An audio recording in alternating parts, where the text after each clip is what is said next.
Hey, it's Adam with Productivity Academy, and today I've got kind of an interesting one, or at least I think it is. And as you can see from what's behind me here, we're going to be talking about Memento Mori. And I will include the link to the Wikipedia page if you're not familiar about it.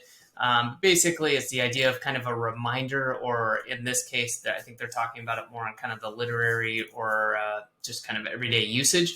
But as a reminder of the inevitability of death. So sounds like a pretty weighty topic, right? Not maybe something we want to always be considering. But there's some really interesting uses of this, and I'm trying to think of some great examples. Something I've seen is like wall calendars with like the average number of days that, in a person's life, and you can poke those out, or maybe weeks in a life. I think it was like 4,000 weeks, and going off of that and just saying, our time here is limited. Whether or not we like it or we don't, it is going to come to an end. And so you can contemplate on that itself, or also use this as a reminder to say, hey, am I really doing the things that I want to do? Am I finding out, what it is that I want to be focused on in my life? What do I want to put my time and energy into? Because like everyone, we've all got things we've got to do. I have, fires to put out. I've got things I get stuck on. And occasionally we need that reminder to say, oh, yeah, like, hey, I've really had my head down and been working on this, or I've been ignoring these important areas. Take a step back. Is this really what I want to be doing?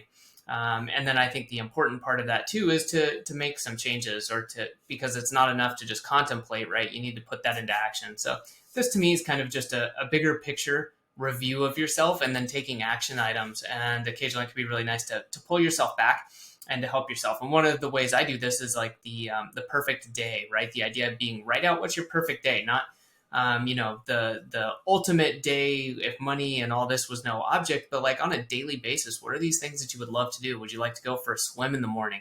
Would you want to exercise first? Would you want to have breakfast made for you? Like, what are these things? Kind of listing that out and start working and iterating on that over time. I find that to be a good way to put this into practice. And then what I had come across, I forget, was listening to a podcast, and We Croak. So I heard about this, and literally have just installed this on my phone, and if I can pull it up here, like this was the very first thing today. Got a quote from Stephen Hawking. And so I'm going to give this a shot. Multiple reminders a day. I'm not sure how that's going to work out. But I like the general idea of just this reminder of, hey, our time is finite. It's a good reminder. Focus on what matters to you. Take some actions if you realize, hey, things aren't exactly what they need to be, right? We can't instantly snap our fingers and have everything we want, but we can move towards doing more of the things that make us content. And I find that productivity, organization, automation all fits into that for me.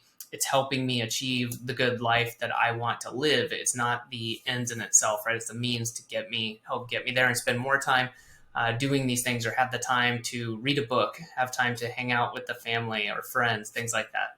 So take a look at this stuff. I think it's fun to think about some cool ways to use it to improve your life. If you have any questions or comments, let me know.